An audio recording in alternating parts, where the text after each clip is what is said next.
Jace Richardson has entered the NBA draft. Shout to Justin Thind, who wrote this up and also added the tidbit that there are not plans to return. Because sometimes guys enter the draft and it's like, yeah, he's testing the waters, he's going through the process. He might still be open to coming back. Thind put the report out yesterday that said, yeah, he's gone. This is not something that's being explored. It's his future, and that's where this is headed. So, shout out to Dan, Jase Richardson. What a sensational freshman year for Michigan State. The only way you get to this point where you're not even a five-star recruit and you now are going to the draft, you're going to be a lottery pick, is if you had a stellar freshman year. Stellar is probably not even praising enough of what he did. That's the best freshman season that I've seen from a Michigan State Spartan, I think, since I've been alive. I don't really have any qualms about that. Jaren Jackson's maybe the only other one I would push back on. And but Jaren we knew was going to be that special. There was an element of Jace all season long where it was like you couldn't even believe what was happening in front of you. And by the time you did believe it, it was like too late. Michigan State had figured it out and they were so good. So, what is your reaction to this news, given that you're a Michigan State fan and that Jace will be leaving your program? I mean, it's the right choice. I think I got to lead by that. And he had the most special freshman season I have seen. I'm going there. It's the like obviously you can go talk about some other really good ones. Bridges was good. Redacted, my apologies. Jaron was good. Um, but to me, the best freshman season that I've seen from Michigan State Spartan. And he was one of the direct points that turned this that got Michigan State to where they are. Like he was the focal point to a team that won the Big Ten by 3 games and had the big moments. And I think this team turned the corner once he became and was in the role that he was in towards the end of the year. And there is also a little bit of yes, there was a really special talented player there, but also he wasn't a guy who was on draft boards before he got to Michigan State. And now he leaves there in his one and done freshman year, possibly being a top 15 draft pick. So it's really cool for him to see. I'm happy for him. Um, I'm also devastated because I did hold out like a 5% chance that maybe he would come back. And it hurts for Michigan State's team next season, but it's 100% the right choice for him to leave. Yeah. Okay. Yeah, I think you're right. I mean, it would have been somewhat stunning or shocking if he had come back, right? It just would have been, I think we would have been like, wow, that's awesome for Michigan State. And also, like, this is probably the wrong decision for him. Now, it's hard to like classify things as right or wrong, but there would have been a lot of risk in playing another year of college basketball when your draft stock is so clearly maximized. I don't think there's a world, he may have come back and been the national player of the year, genuinely.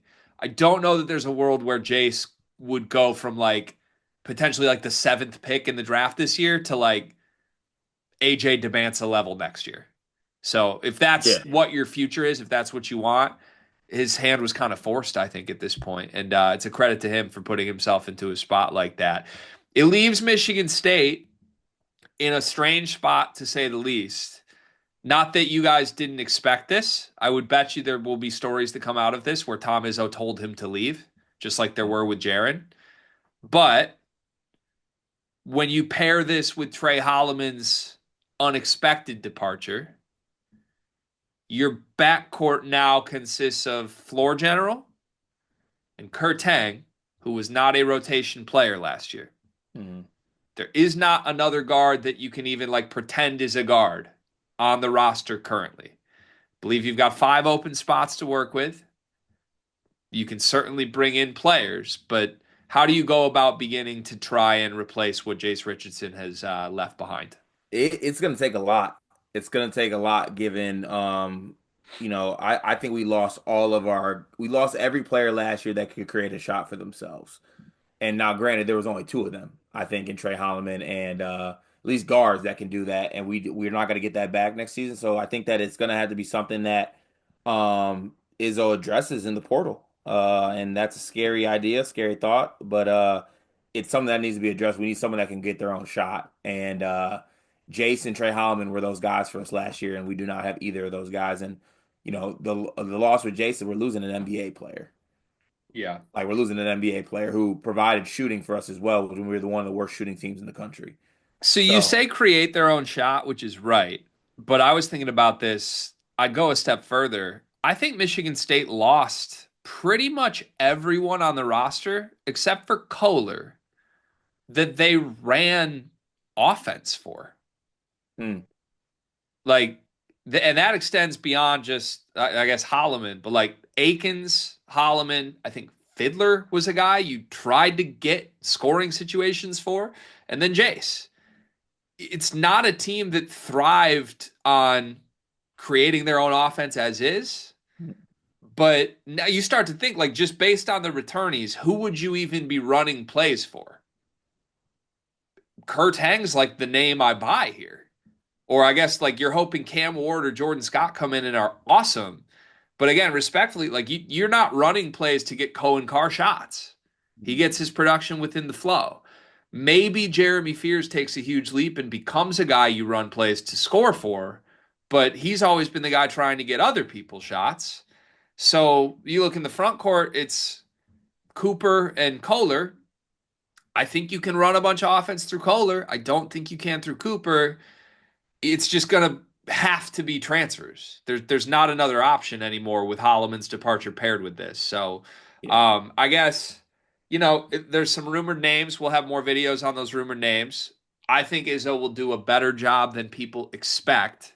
We interrupt this sleepers video to talk directly to you, our loyal listener. Have you ever found yourself watching us two idiots thinking, hey, I wish there was a very easy, small way for me to show a token of my appreciation for all of their hard work on all these videos I love to watch? Well, now we have just the way to do that.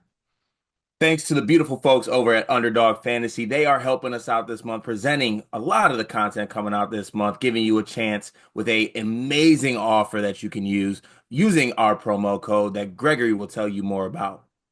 Yeah, so college hoop season's over, but we got like big time golf tournaments. The NBA playoffs are coming. Baseball season's underway. There's still a bunch of sports on. There's still a bunch of ways to play with Underdog Fantasy. Promo code SLEEPERS. As a new customer, you can get up to 1,000 bonus credits plus a free pick. It's one of the most fun ways to play. It's a great way to support us. And on some actual like non-ad read stuff, talking genuinely here, really helps us because if Underdog loves us, if we get a lot of people to sign up, they're going to help us continue to bring you the content that you love. Show your support. Join Underdog Fantasy. Use promo code SLEEPERS. Get up to $1,000 in bonus credits and a free pick. Getting replacements here. But do you feel that you need a superstar? Because you are losing one superstar. Do you think the state of things means you need a genuine superstar in the portal? It depends on what the sum of the parts is for that ad. Like the reason why we needed Jace to be a superstar last year and the reason he was is because, they whiffed on other guys. Like, or just like they expected Fiddler to be this guy and he really wasn't. And then Jaden kind of struggled at points this year to shoot the ball. So like we needed Jace to be that. But yeah, they need to add some guys that you can run some offense for and can go get their own shot or can knock down shots. And we got a lot of open spots. So I think you do need to add that. And while also like it's glass half full. There's a lot of optimism along with it, but you got to hope that you can get something from the guys like Tang and something from a guy like maybe Jordan Scott or Cam Ward. But even so, like depending on those guys to get their own shots is not something I would want to put my hat in the ring for. So yeah, there's a lot of work to be done here. It's a massive hole left by Jase Richardson with him leaving, even if it is the right choice. I'm holding out hope for Tang. I still believe in him. We'll talk a lot more about that as the offseason progresses. But yeah, sizable hole, which we knew it was coming, but I think it's made double as big with Holloman's departure because you could have convinced me Holloman would take some of that burden, and now right now it's kind of like you don't have anyone to take the burden. What's your favorite Jace memory? Let's get back to positive more so here. Excuse me. How much time do you have? Rattle through them all. What do you got? How will you remember him? I could first start comeback at Oregon is always going to be special. I think the end of the year run was just special in general. He was really, really good. And yeah, no, I'll remember him just fondly, to be honest with you. Like it's the thing is like he just made so many timely shots that I can't necessarily put down as moments, but like he was the guy who would hit a three to stop a run by the other team. Or the other team was coming back. We could look to Jace when no one else could hit a shot, and he could go get his own. And yeah, and I think he did it too against some of the best matchups too. Like I remember that stretch where like he was going up against all the other NBA prospects on, on the other teams in the Big Ten, and he was the best player on the floor. And that like became a theme a lot, like where he was the best freshman on the floor. So, um, yeah, I remember being wrong about him. I remember him fondly. I will remember him as the best Michigan State freshman I have seen, best Michigan State freshman season I've seen in my lifetime. Also, a little bit of part of me wonders if I missed out on him just a little bit by, you know, how he was strung along slowly. Eh, I don't think we need to go there. I was like the person screaming it at the time, but it's hard to say anything other than like this program did amazing things for Jace Yeah, this year. yeah, I'm not You saying know? that. Not saying that. Okay. Yeah, you think it's recency bias that we're both saying best when Jaren was that good? Like if you put Jaren, freshman Jaren on this team, I think we're saying Jaren's the best player. But there's Maybe there's I'm there's a crazy. there is a point there, but like there is something about this that like Jace restored the feeling. Like the last couple years were ass, and like he got us a banner Yeah, you're right. that me and like didn't expect. Like I had so many high expectations of Jaren too. Like Jaren was a top five player in his class. Right. And I think, not to speak for Michigan State fans, but I think part of what was cool to me to watch about this kid was the fact that he comes from a legacy family. His dad is one of the greatest Spartans ever, one of the most fun basketball players ever.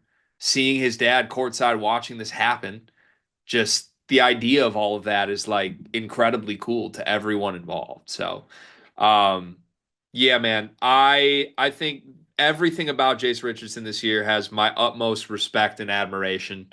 I mean, you know, I was cheering as hard as you possibly can against this team at times. We were head to head for a banner. I brought my damn nephew to the game in Ann Arbor to watch, and Jace hit the first shot in Ann Arbor and looked straight at my bench.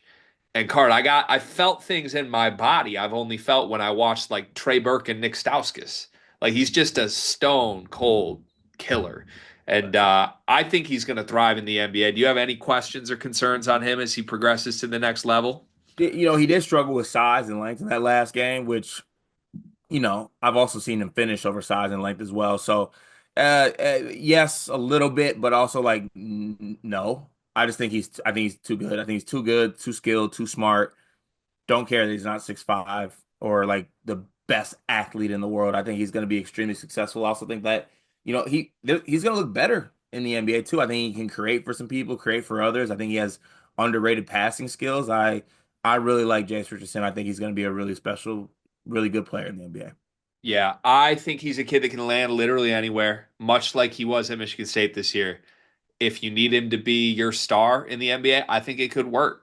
I think that's possible. I think he could get better and better and better and become one of the best players in the league. I think if you need him to fit in and be a third, fourth option, be a role guy, come off the bench, I think clearly he can do that. He is so high Q. He makes everything look so easy, so skilled. I just have zero doubts whoever gets him, he's gonna make it worth it. There's Yep. no downside to him whatsoever to me, and it's hard to find a player that polished entering the league, let alone one that is just a freshman, let alone one that wasn't like a pedigree five-star guy. And honestly, looking at you recruiting rankings, why did we not see this coming? And I know you have the answer for me because we've talked about this before. The answer is like, well, he played on teams with killers. Okay, And he was fine. hurt. He was hurt too. Okay. Looking at them, how do we miss on the kid that's Jason Richardson's kid being a sensational superstar? It's top 40 guy, so it's not like he was just unranked. I guess so. I'm also looking at you because you were the biggest Jay skeptic ever coming into Michigan State. We've been through this, okay? Car, I want to make one of those TikTok edits that the Louisville fans made of us with Chucky Hepburn, but it's you saying Jace Richardson's a Haven't I been on nepotism enough? merchant. I've been on enough. You're right. All right. Congratulations, Jace Richardson. Cart, you get the final word, final 10 seconds to wish your star goodbye. Well, without sounding weird, like I'm really gonna miss you and I love you. That you restored the feeling, dog. Like the birth of my son was second this year because of what you did this season. Thank you. Wow. Congratulations, Jace. Congratulations to the Richardson family. I look forward to watching you very far away from East Lansing next season.